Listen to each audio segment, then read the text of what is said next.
অবশেষে সব জল্পনা-কল্পনার অবসান ঘটিয়ে ১২৫ আসনে প্রার্থী ঘোষণা করল জুলাই আন্দোলনে নেতৃত্ব দেওয়া দল জাতীয় নাগরিক পার্টি এনসিপি। এর মধ্য দিয়ে নির্বাচনের মাঠে পুরো দমে নামতে যাচ্ছেন দলের প্রার্থীরা। এবারের নির্বাচনে বেশ কিছু আসনে হাড্ডাহাড্ডি লড়াইয়ের ইঙ্গিত দিয়েছেন দলের নেতারা। এর মধ্যে কোন কোন আসনে এবার মনোনয়ন পেলেন এনসিপির হেভিওয়েট প্রার্থীরা? বুধবার বেলা ১১টার দিকে বাংলা মোটরের কার্যালয়ে দলীয় মনোনীত প্রার্থীদের প্রথম ধাপে প্রাথমিক তালিকা ঘোষণা করে জাতীয় নাগরিক পার্টি। সংবাদ সম্মেলনে একে একে প্রার্থীদের নাম তুলে ধরেন দলের সদস্য সচিব আক্তার হোসেন। প্রাথমিক তালিকা অনুযায়ী হেভিওয়েট নেতাদের আসনগুলোর মধ্যে দেখা যায়, আসন্ন ত্রয়োদশ জাতীয় সংসদ নির্বাচনে ঢাকা ১১ আসন থেকে লড়বেন এনসিপির আহ্বায়ক নাহিদ ইসলাম। পঞ্চগড় ১ আসন থেকে লড়বেন দলটির উত্তরাঞ্চলের মুখ্য সংগঠক সারিস আলম। অন্যদিকে কুমিল্লা ৪ আসন থেকে লড়বেন দলটির দক্ষিণাঞ্চলের মুখ্য সংগঠক হাসনাত আবদুল্লাহ।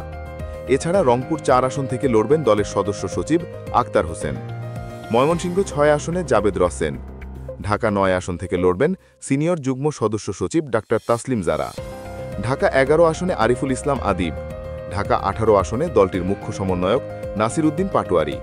নরসিংদী ২ আসন থেকে দলটির যুগ্ম সারোয়ার তুষার ও নোয়াখালী ৬ আসন থেকে আসন্ন ত্রয়োদশ জাতীয় সংসদ নির্বাচনে প্রতিদ্বন্দ্বিতা করবেন দলের জ্যেষ্ঠ যুগ্ম মুখ্য সমন্বয়ক আব্দুল হান্নান মাসুদ।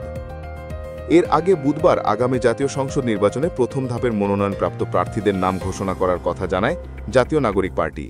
গেল মঙ্গলবার এনসিপির যুগ্ম সদস্য সচিব ও মিডিয়া সেলের সম্পাদক মুশফিকুস সালেহীন এ তথ্য জানিয়েছেন।